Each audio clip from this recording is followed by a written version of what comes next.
Good afternoon. It is Wednesday, April 29th.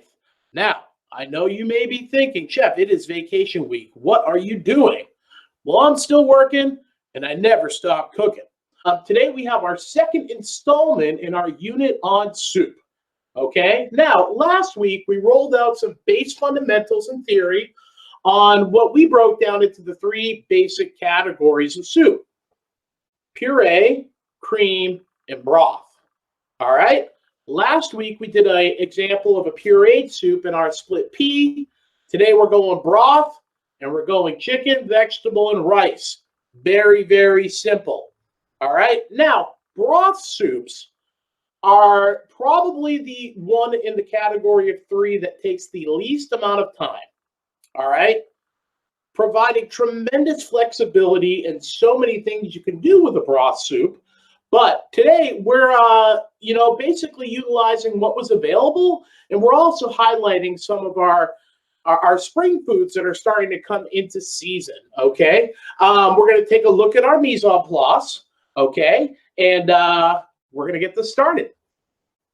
Now, as you can see, we have a number of ingredients here.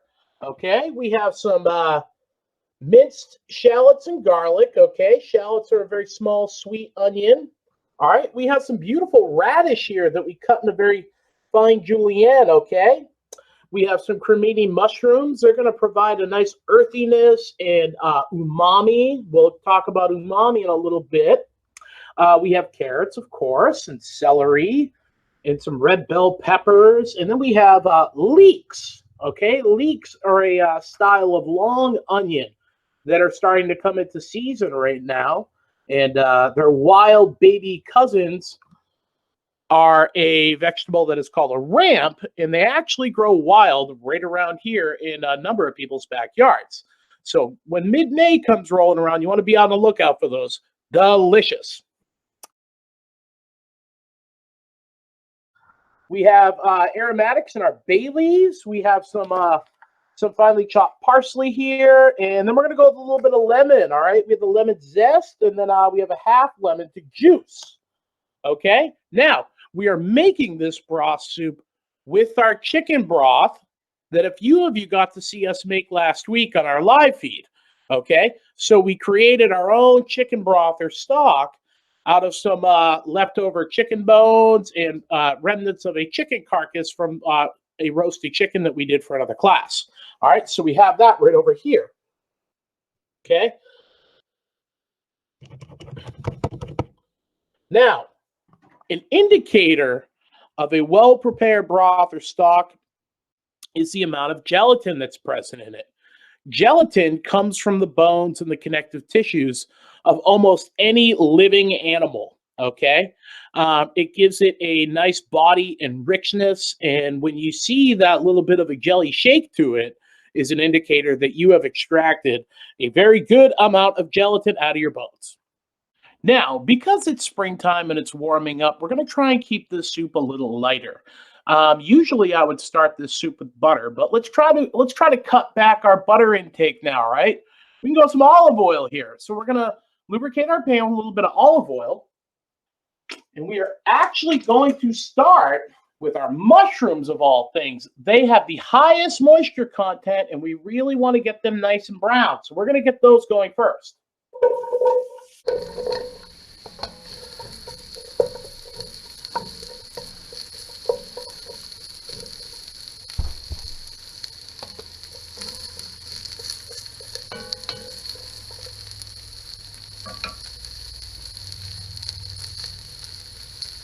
We're going to make sure that we season. Like everything else, we season as we go.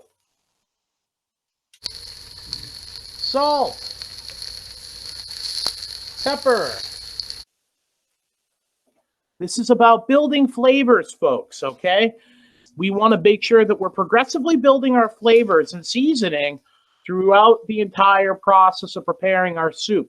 We don't want to wait until the end to try and impart some flavor into this, because we haven't done our job well over the entire course of the cooking process. Now, given that mushrooms are mostly water, we're going to leave these alone for a little while here, all right? We're going to set our heat down to a medium-low, as you can see here. And we are just going to let these brown, all right? Allow that moisture to evaporate out of the mushrooms and get a nice, hard, golden brown sear on those mushrooms, and it's really going to develop a tremendous amount of flavor that's going to go into our soup. Because the last thing we want is just these spongy, soggy mushrooms kicking around in there. We want to get some flavor out of them and really, really make sure that we're doing justice to the ingredient. Now, we're going to sneak a peek in our pot here with our mushrooms about halfway cooking. Now, once we go in here, you're going to see almost some little bubbles coming out of the mushrooms. That's the moisture evaporating out. We want that to evaporate out. Therefore, that beautiful earthy flavor in the mushroom concentrates down and really gives us that nice touch we want for our soup. All right, now our mushrooms have cooked to the point where we can start adding more ingredients, okay? They've gotten a little crispy, and a lot of that moisture is evaporated out. When we look in the pot here, you're going to see they're significantly smaller than they were. Look at those, okay? Golden brown. All right, a lot of moisture is cooked out of those, okay? So now we're ready for our next stage, okay? And what we're going to do is we are going to hit it now with the next vegetable that probably has the highest moisture content. All right, and that's going to be our celery, okay?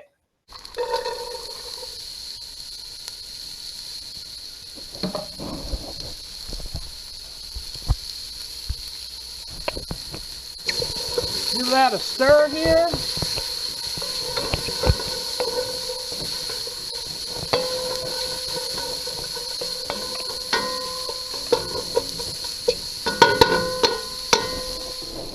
Now, what we don't want to do is to just add all of the vegetables in at once. They cook at different times. And plus, if we add all of those cold and room temperature vegetables to that pot, it's going to lower the temperature of the pot, and things aren't going to saute. They're just going to steam.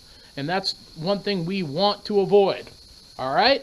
This is all about technique. All right? And good food takes time and patience. All right, we're ready for our next vegetable, which is going to be our carrots. So we can take a look in here.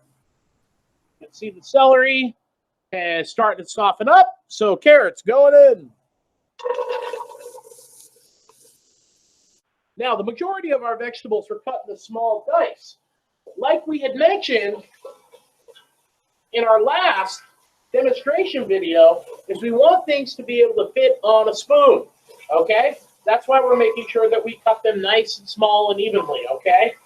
Again, they should also correspond with our simmering time, all right? We don't want to put really, really large chunks of carrot in there that aren't going to cook in the proper amount of time, and we don't want to have them all different sizes so they cook at different times. We want them cut nice and evenly, all right? And since this soup, once it's together and simmering, is only going to simmer for about 30 minutes, small dice is good. All right, now next going in, red peppers.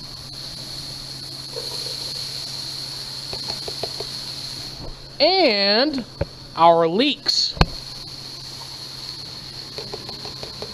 And there's some, just a few minced onions in there as well that I had left over from something else in the fridge. Don't want to waste. Now, on the topic of leeks, all right, we already had it cut up. But you're going to see in the video the proper way to split and clean leeks, okay? Leeks grow out of the ground. They're in the onion family. This is a leek, all right? Now, if you remember from earth science class, all right, that thing called chlorophyll. Chlorophyll is that naturally occurring gas in a lot of plants and vegetables that actually requires sunlight in order for that chlorophyll to basically do its thing with the vegetable. Now, you can see on the leek here, this part's white, okay? This part's green. This part underground. This part a little underground. Green part above ground, all right? Now, like many vegetables that come out of, all vegetables come out of the ground, part of the leek still grows in the ground. So there's a lot of dirt in here. And very similar to an onion, there's multiple layers in here. And it actually starts with the inner layer first and then grows layers outside of it. all right? And it continues to create more layers, and dirt can get trapped in those layers. So for leeks, they're best rinsed under warm water, okay? And you want to almost break up the layers and make sure you get all that dirt out of there, because that would be very unpleasant in your soup. Now, with the leeks, all right, the entire plant, the entire vegetable is edible in one way or another. We used the light green and the white part of the leek in this application. The top part of the leek, of the green, gets very, very tough and fibrous. So that makes it a great component for flavor infusions, okay?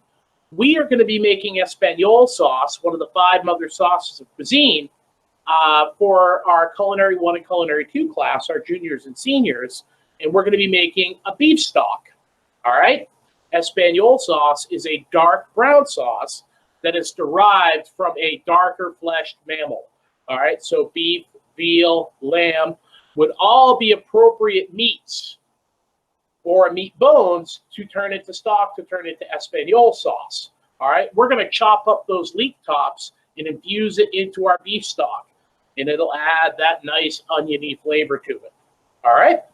Now, speaking of that, we actually are going to take a look down in the oven because we have some beef bones roasting. Look at those. Ooh. All right, almost done. Not quite yet. Now we can see that our vegetables here are very, very bright and vibrant and colorful. Okay, really a kaleidoscope of colors here. All right, we're steaming up here. See, we're using our wooden spoon. Avoid metal on metal crimes.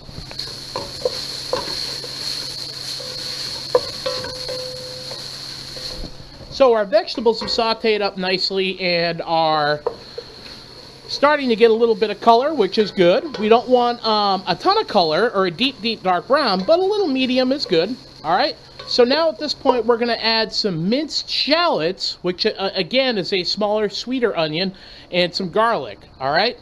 So many cooks put that in at the beginning of the recipe, which, depending on what you're cooking, all right, is fine, but in this application doesn't make sense. They're cut up the smallest, they're the most delicate, so put them in towards the end of the vegetable cooking process. Now, we spoke earlier when we put the mushrooms in about umami. U-M-A-M-I. Umami. Umami is a Japanese term that literally translates to deliciousness, all right? It is a descriptive term that they use for certain foods that really add a tremendous strong flavor to things, or just naturally have that flavor into themselves, okay? And mushrooms are definitely one of the things that have that natural umami, all right? So when a mushroom is treated with proper justice, you can really draw the umami flavor out of it, which is what we're trying to do. Other foods that contain umami are seaweeds, certain proteins, beef, all right, especially aged beef, all right, and very a lot of fish, certainly aged fish, dried fish, and so on. Now, umami is what some people consider to be the 5th taste, all right? You have what? Salty, sweet, sour, bitter, and then there's umami. Now, umami is a term that's really kind of blown up in food in the last 10, 15 years. And what's kind of funny is umami has always been there and it's always been around, but it was disguised in a certain ingredient that got a real bad rap, all right? MSG, monosodium glutamate. And glutamate is actually the compound in these natural foods that we spoke of that creates that umami sensation, okay? Now, monosodium glutamate, or MSG, is something that a lot of cooks and chefs use for many years and still do as a flavor enhancer instead of using salt. Now, there was a lot of research and science behind MSG, and we're going to give this a stir. Behind MSG, and it kind of got tagged or labeled as a bad food. but it's only bad when it's used unnecessarily or, you know, you're using way too much of it in what you're cooking, okay? A lot of Asian restaurants kind of had this MSG stigma to them, and you could see on their menus, no MSG.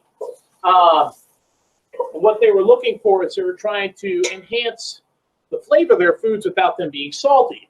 We've mentioned before that us over here in North America, certainly in the United States, rely way too much on salt as a flavor enhancer, where European chefs have a tendency of using acids and aromatics to enhance the flavor of foods.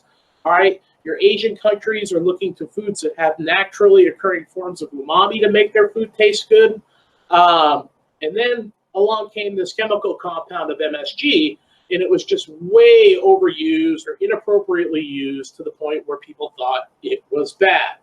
But MSG is actually making a comeback in certain restaurants and in certain food scenes, but it is still very prevalent in a lot of processed or commercially prepared foods. They're just not using as much of it, but if you were to look on the ingredients of the packaging way down on the bottom of the ingredient list, you'll see it, monosodium glutamate. Now, like with our split pea soup, we're starting to develop a little bit of a residue on the bottom of our pot. If you recall, that is called the fond, F-O-N-D, okay? Glaze, foundation, a number of different translations for fond, but we are going to, see, all right? We're going to add our chicken, and you may be wondering, Chef, why didn't you put the chicken in early? Why? Because I don't want it to overcook. Our chicken stock, our chicken stock has such a robust, rich flavor. The garnish chicken here isn't necessarily flavoring the soup. It's just identifying what it is. All right, the chicken we have here are boneless chicken thighs that we cut into about half-inch cubes. All right, we want them to be a little more pronounced than the vegetables. After all, chicken flavor is one of the stars of the show. But in this soup, actually, all the ingredients are stars because we were very careful that we use great, fresh, seasonal ingredients that were in the best shape they could be.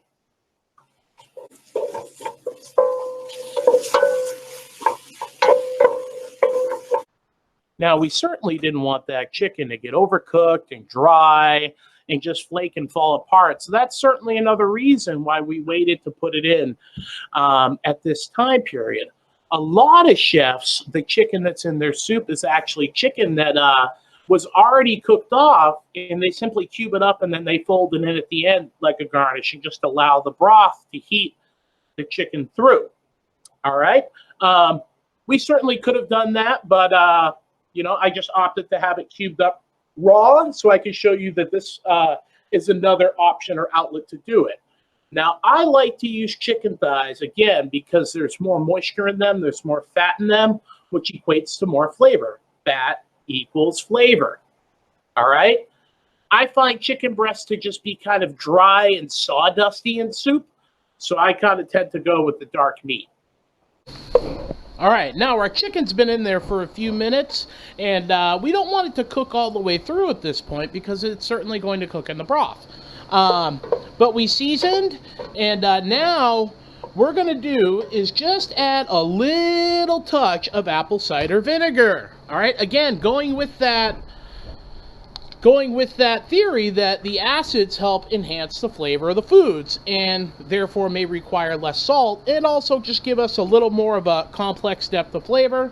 We are going with apple cider vinegar and just a small splash. Now, as we just added our vinegar, we need to allow that vinegar to evaporate down, all right, and cook down almost until it's dry. The term for that, I believe we've covered it before, is au sec, A-U-S-E-C, okay? Sec is dry in French, and au is too dry, so we're going to cook it to au sec, to dry, all right? Acids, again, as they evaporate and cook down, they transform into sugars, very much like carbohydrates as they break down and they process into sugar. So carbohydrates, over the process of their cooking time, actually gain a natural sweetness. Same thing with acids, all right? So we're going to allow that to cook dry. Now, folks, we're ready for our rice component. Like we had mentioned how you can add the chicken if it's already cooked at the end and warm it up in the broth, you can equally do the same thing with the rice. But we're actually going to allow the rice to cook in the soup, thus releasing the starches of the rice into the broth, and it's going to give it a nice kind of body or richness or thickness to it. Not real thick like the pea soup or like a chowder, but just a little something, a little snap, a little oomph to it that you wouldn't have in like your canned grocery store bought watery chicken soup. All right, it's going to give us that sensation of it really being homemade. All right, which why would we want to go through all this trouble of making this wonderful from scratch soup for someone to think that we just dumped it out of a can? No. Now, we're just using standard Uncle Ben's, all right, converted white rice, all right, converted white rice, folks. The term converted is actually the outer hull of the rice or the bran has been removed. If this rice had not been converted, it would be what we know as brown rice. Brown rice is rice in or a medium or a short grain rice in its natural state, if you will. Okay, you take off that outer hull, the bran, and it cooks significantly quicker. But you do lose a lot of the nutrients and a lot of your fiber that you have from the bran. But in this instance, this is completely acceptable. Rice going in.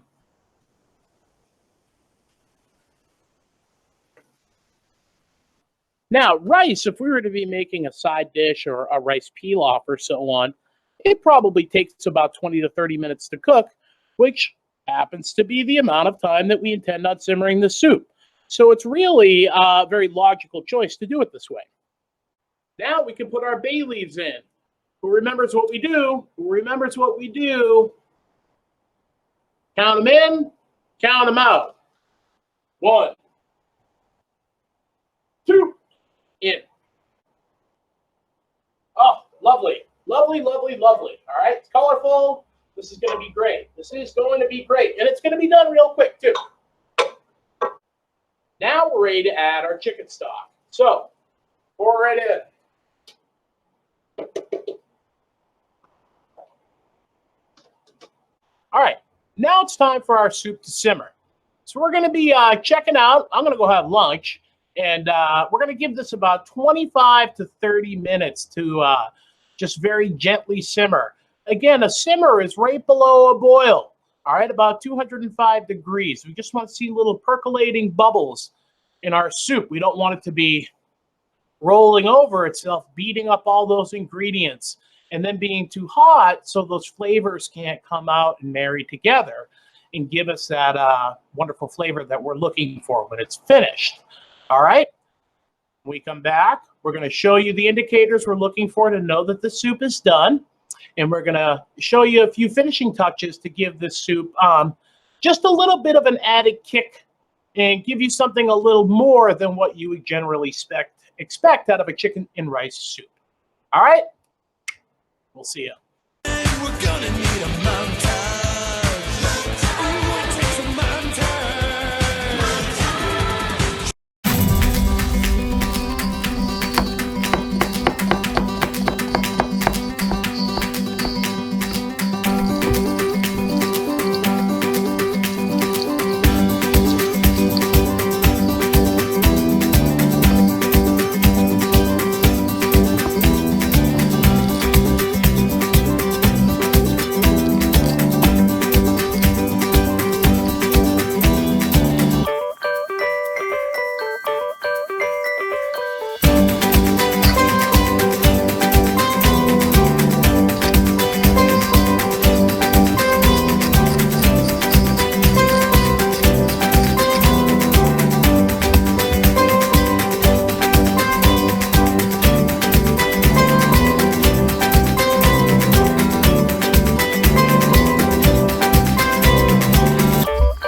right, we're back. Lunch break's over, and our soup is almost done.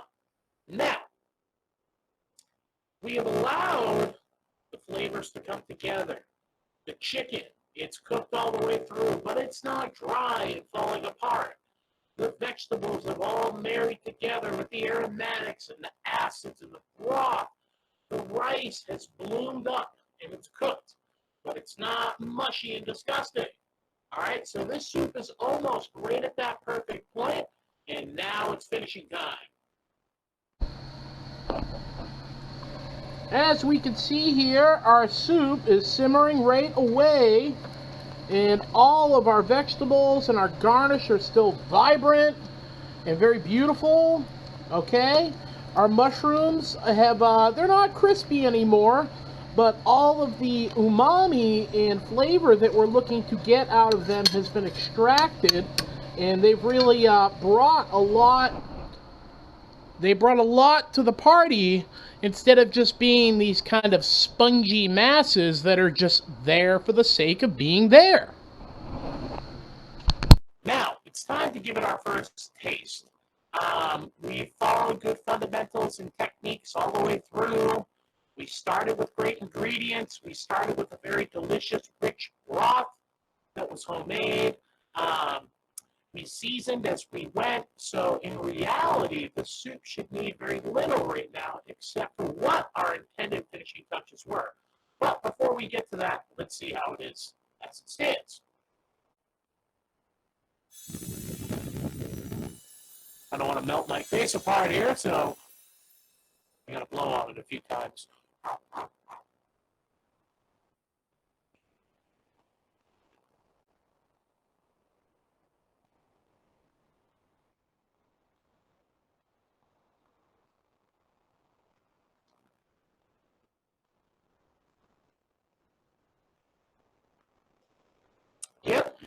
Yep, that's very close to where I want it to be, and that's pretty darn good. But we need to do our finishing touches. We do need just a touch more salt. 1, 2. Black pepper. Oh! Now, we're going to add a squeeze of lemon juice, okay? Like the vinegar enhanced its flavor, lemon juice will do the same, but you don't want to cook lemon juice out. All right, if lemon juice cooks for a long time, it may start to get a little bitter. So lemon juice is a good finishing acid, okay? So squeeze right in. 1/2 a lemon. The zest. We're going to put lemon zest in.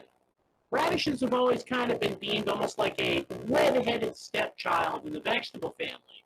Radishes have a nice peppery flavor to them. It could certainly add a little bit of that added lift. All right, and you can certainly cook radishes. You can saute them in butter, you can grill them, you can roast them. Are all great ways to cook radishes. And radishes are very much a spring vegetable. Radishes are one of the first things to actually come up out of the ground in your spring gardening and planting season. So we're going to add our radishes, and we're going to reserve just a few for garnish. And we have some fresh parsley.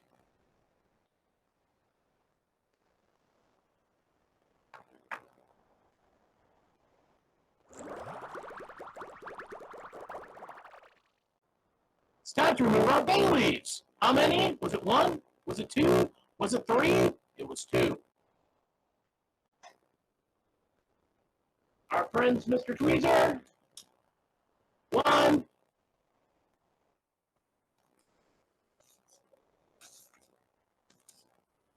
In here. Mystery ingredient we got to get out of the soup, all right? There it is. Number 2. Now, we've shut our heat off. This soup is done cooking. All right? Everything is right where we want it to be. Now, for the final taste, now that we've finished it with a little lemon juice, some radish, our fresh herbs, and a little bit more salt and pepper. This looks spectacular. Let me get a chunk of chicken in here, too. There we go. All right. Now, the broth to garnish ratio, very important. If you have too much broth and not enough garnish, something's wrong. And plus, then you just look like you were either lazy, you didn't want to cut up those ingredients, or you're being cheap and watering down your soup. Okay? Each bite of soup should have plenty of garnish in it. All right? Keep an eye out on that when you go to a restaurant to see if your broth soup just has too much broth to it. It should have that nice balance of the garnish, the flavor ingredients, and the broth, or what we call in the kitchen the guts of the soup.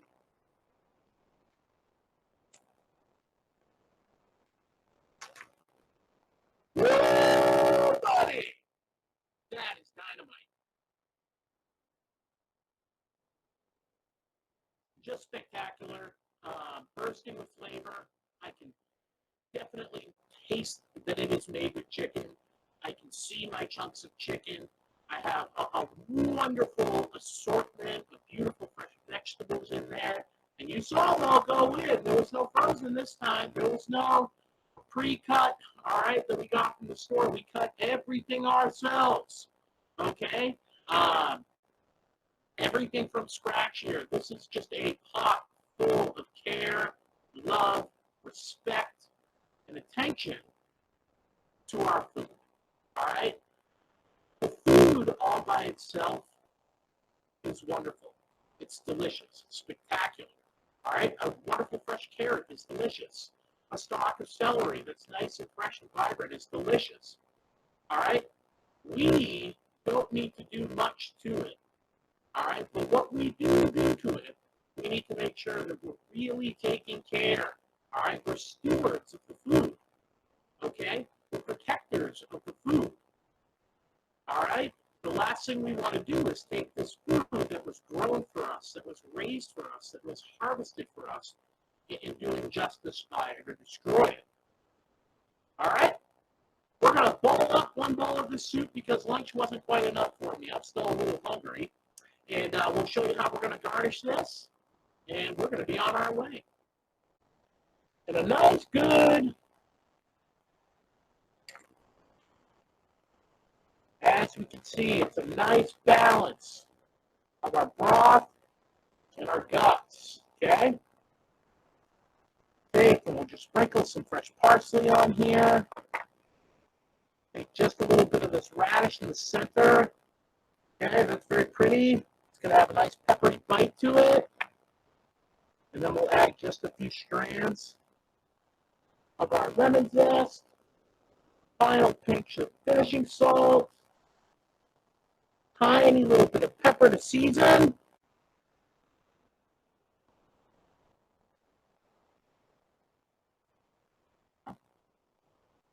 And there you have it. Chicken and rice soup. Delicious fresh seasonal vegetables. The umami of the mushrooms. The delicious rich flavor of that homemade chicken broth. The brightness of the lemon. The depth and flavor that the acid from the vinegar early on helped bring to the party. The aromatic tones of the garlic and the shallots, okay, and the bay leaves. All right? The kind of different complexity of that onion flavor because we opted to go with leeks and shallots this time instead of just plain white onions. And what we have here is really something that you cannot replicate coming out of a can. You can't replicate it coming out of even those little boxes that they sell soup in now. And it was really just a wonderful and delicious meal that's good for any time of the year, folks. Soup isn't just reserved for the colder months of the year. All right? Any resort kitchen, restaurant kitchen that I've worked in or have been in charge of, the amount of soup that we sold was just absolutely tremendous. People always eat soup. And it really is a shame because so many places just don't make great soup. So people have really become very accustomed to soup being, basically mediocre. So if you can make something that most people find to be just kind of ordinary and they eat for the sake of eating, and they still love soup, but if you can take something that they don't expect to be amazing and make it amazing, those are your superpowers as a cook and a chef. Okay, and I'd like to think that we imparted a lot of superpowers into this delicious batch of chicken and rice soup. All right, guys, we're going to be signing off, and we hope you enjoy the rest of your vacation.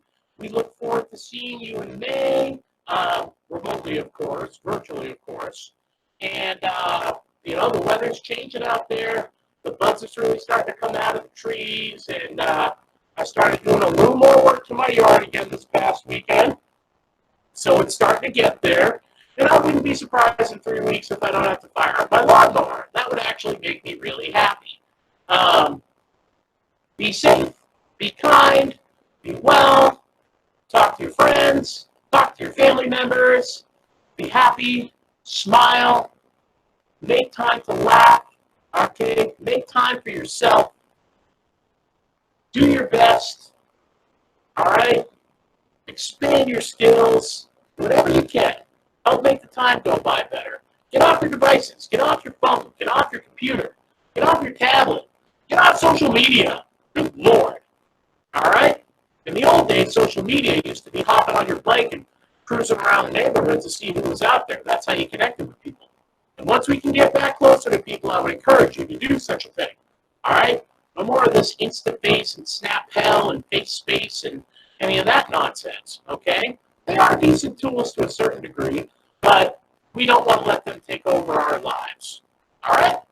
So, signing off now, finally, we hope you're doing well. And like always, we want you to just keep cooking good.